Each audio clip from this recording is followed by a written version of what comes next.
Mustaqillik bu xalqimiz azaldan orzu qilgan ulug' ne'mat. U yurtimizning erkin va farovon taraqqiyoti, milliy qadriyatlarimiz hamda o'zligimizni anglash uchun mustahkam zamin yaratdi. Shu bois har yili Istiqlol bayrami mamlakatimiz aholisi orasida katta shodiyona va ko'tarinki kayfiyatda nishonlanadi. Bugun yurtimizning har bir go'shasiga bormang, Mustaqillik bayramining shukuhi sezilmoqda.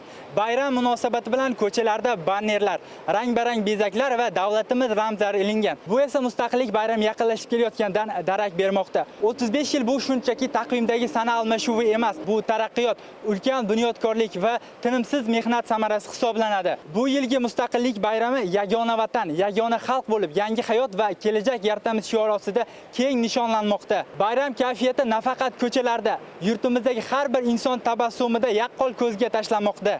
Bu yil ham mustaqilligimizning 35 yilligi munosabati bilan tayyorgarlik jarayonlari qizg'in pallada. Ayni kunlarda viloyatimizda ham bayramni munosib kutib olish maqsadida korxona va muassasalar, ko'cha xiyobonlar, banner va bezaklar bilan yanada fayzga to'lmoqda. Bugun shahar va tumanlarda amalga oshirilayotgan obodonlashtirish va bezatish ishlari hududga o'ziga xos ko'rk bag'ishlamoqda. Ravon yo'llarda xilpirayotgan davlatimiz bayrog'i mustaqillik shodiyonasi yaqinlashayotgandan darak berib, yurtdoshlarimizga ko'tarinki kayfiyat bag'ishlamoqda. Mustaqillik bayrami bu yil ko'tarinki ruhda xalqimiz orasida keng nishonlanmoqda.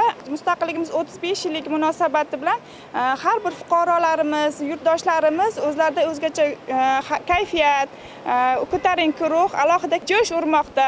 Men ham mustaqillik tengdoshiman. Shu sabab bu bayram men uchun albatta qo'shaloq bayram hisoblanadi. Mustaqillik bilan tengqur bo'lganimdan albatta faxrlanaman. Bu bayram soliq tizimi tomonidan alohida keng ko'tarinki ruhda kutib olinmoqda va nishonlanmoqda. Tashkilotlarimizda, ko'chalarimizda, obod mahallalarimizda vatanimizning gerblari, bayroqlari alohida hilpirab turmoqda. Mana shu bayram bilan mustaqilligimizning 35 yilligi bilan barcha yurtdoshlarimizda, hamkasblarimizda, butun xalqimizni chin yurakdan tabriklayman. Mustaqillik xalqimizning erki va ozodligi, uning manfaatlarini himoya qiluvchi eng ulug' qadriyat hisoblanadi. 35 yillik yubiley sana arafasida yurtimizning bayramona qiyofa kasb etayotgani esa Istiqlol ayyomini kutilayotgandan darak bermoqda.